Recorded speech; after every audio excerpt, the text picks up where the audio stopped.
Wayne Gretzky famously said, "Skate where the puck is going to be, not where it's been."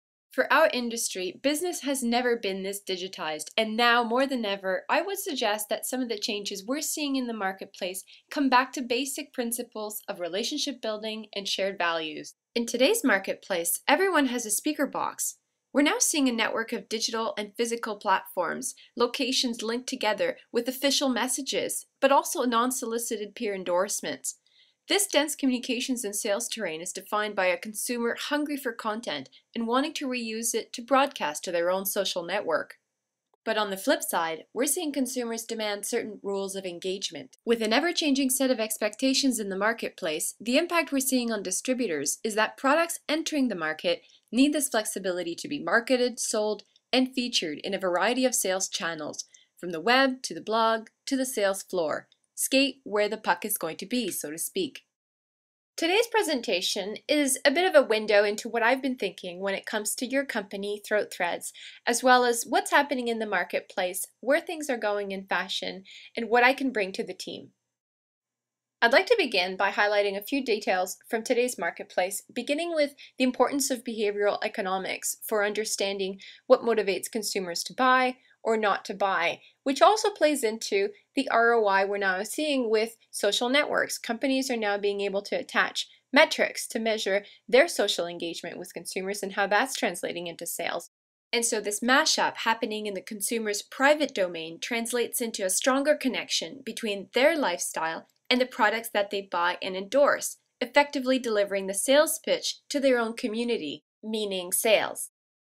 And as the emphasis on design becomes more democratized, the luxury market, which has always been all about exclusivity, design, premium quality, and being fashion forward, is undergoing the same changes we're seeing across the board. Businesses today that are leading the pack are not just thinking ahead as to where a particular trend might be, but rather they're open to change and innovating with it as best as they can. And so the courtship dance by the distributor to the retailer must not only sell to a technologically empowered end customer, but also to a marketing and sales team who will rely on ease of integration to sell these products using video, mobile devices, and the retail sales floor. I'd like to shift gears here and go through a few products in the marketplace to give you a sense of my approach to fashion, marketing, and sales. One of the ways in which we see the luxury industry keeping itself new is by offering collaborative collections, where we have, for instance, Yamaha partnered up with Hermes to offer the ultimate in leather-finished seating. And I also really like this idea of the classic wingtip shoe, now seen as a mashup between two styles. The buckle there is what's new and exciting. I also want to talk about Tommy John undershirts, a company out of the US entering what I see is a relatively low competition niche market. The Tommy John concept is an undershirt that won't move, bunch, or feel uncomfortable, and the beauty is that today's user-based communication channels are poised to help answer the question, is this what men really want, and how can we build and innovate together? The emphasis on design in the luxury goods industry speaks for itself. Case in point, this leather iPad carrying case. It's beautiful and urban, and it flips around to become a stand for the iPad. Makes practical and aesthetic sense. And as products increasingly multitask, we're also seeing a backlash against over-designing.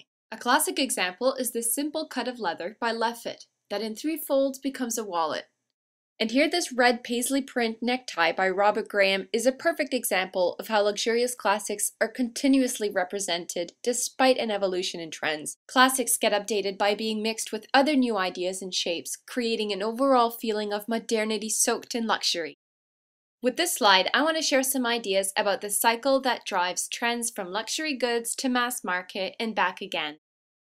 These bow ties are by a small Toronto-based designer called Gregory Allen. These are for this fall's collection.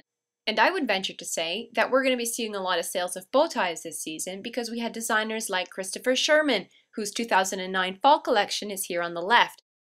And as we know, as the trend is adopted widely this season, everyone will be selling more bow ties. But in the luxury goods industry, we might already be looking for the next new thing, which might be tie bars.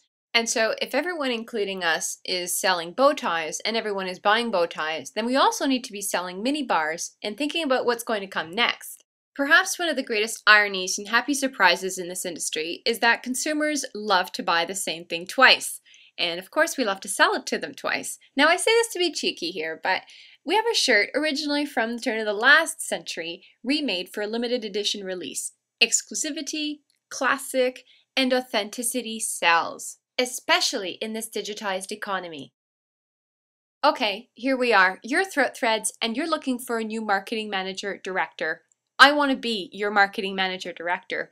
I have all of the experience that you're looking for and then some. I've managed various teams of internal and external stakeholders from across the country. I have 4 years of marketing project management experience in-house and as a consultant in the fashion retail industry. I also know how to grow a business and build relationships. I've done it for employers and for my own company. And of course, I'm very strong on the communications and PR side.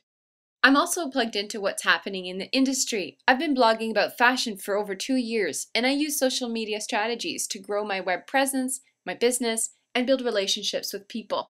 And whether or not you hire me, I wanted to list the skills that you should be looking for in potential candidates in order for them to be successful in the role of marketing manager director. On the project management side of this position, we need a consensus builder, but also someone who is detail-oriented and can negotiate with multiple stakeholders. Someone who understands team dynamics and how to get everybody excited about a project, so a force multiplier. And on the marketer consumer engagement side, we need somebody who is communicating with charisma, has a curiosity for business, for a variety of interests in life. Someone who can motivate a team. Someone who is naturally engaging, but also understands how to get the best out of people by listening and empowering them to take leaps for their own growth. Ideally, employers will look for a combination of skills and work experience that is multidisciplinary, that crosses boundaries from typical job descriptions into something that is new. Candidates who, like me, are ongoing learners and draw from a broad knowledge base. Without a doubt, we're all feeling the impact of changes happening in our business and personal lives. Technology, marketing, and user experience are fusing to create ever-changing sets of expectations. From what I see, the candidates who will be most successful in this economy are the ones who, like me, bring a broad knowledge base, who have created value using social media, and who through it all lead with the principle that business is really about shared values. Thank you very much for watching my presentation. I hope to meet with you soon.